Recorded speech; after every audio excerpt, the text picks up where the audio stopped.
This one is the one that most people struggle with. You might feel like Superman, but you're not. There's a price you will be paying later down the road.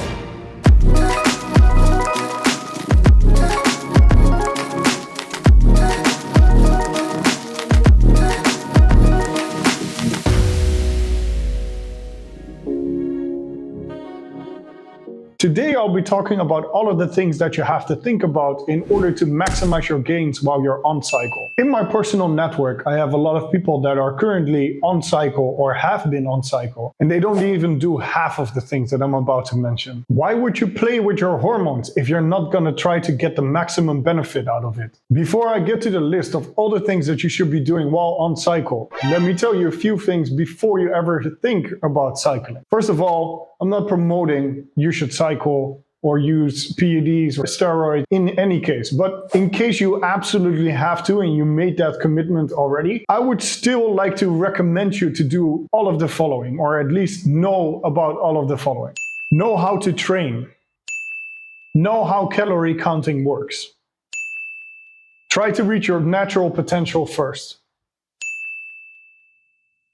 Do blood work so you know exactly what you're working with.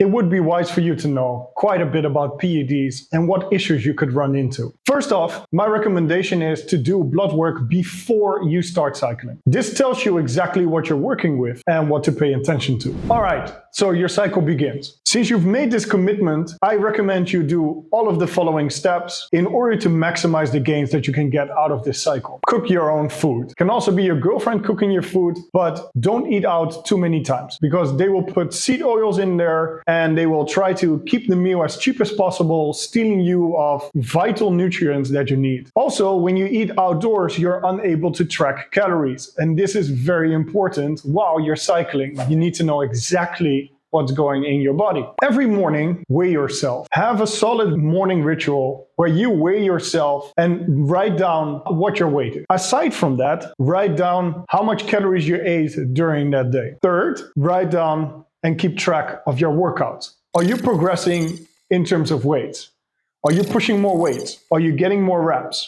Are you fatiguing? Try to actively change up your workouts, your weights, your routines, everything. Make sure you have the time and a stable situation in order to focus on your cycle. Do you have any massively stressful things coming up? Do you have the time to focus on your cycle, yes or no? Or are you currently going through a tough breakup or any other emotional event? In that case, definitely don't use Tren. That will really mess up your life.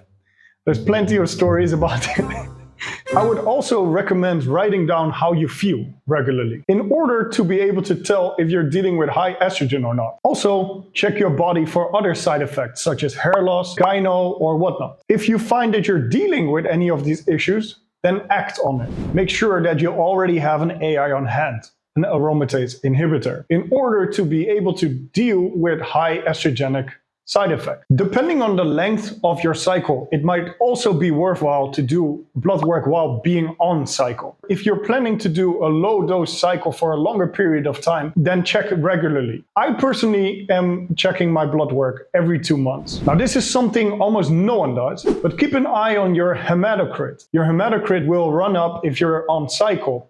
And having high hematocrit is quite dangerous. Something that is very popular among people that do TRT or cycles is to donate blood in order to bring down your hematocrit. However, this has another side effect, which is that it knocks down your iron. So make sure that you're taking an iron supplement if you decide to do blood donations, because it's important to keep your iron at an adequate level. Focus on your sleep. You might feel like Superman, but you're not. You cannot get away with sleeping just 4 hours while you're on cycle. You might feel fine, but that's just not how it works. There's a price you will be paying later down the road. Make sure to sleep at least 6 hours and make sure that they're proper hours. Best would be to aim between 7 and 9 hours, especially if you're on cycle. The more you sleep, the more gains you'll get. This one is the one that most people struggle with. Don't do alcohol or drugs while you're on cycle. You're already playing with your hormones and you're trying to optimize muscle gains. Alcohol doesn't have a place in that. And if you absolutely have to, try to limit it to like 1 time a month. Do your cardio. Your HDL will suffer a little bit or a lot depending on the dose that you're using, and also your blood pressure will go up over time. Doing cardio combats this. Even though there's this popular trend going on that cardio ruins your gains, nothing could be further from the truth, because it allows you to feel better for longer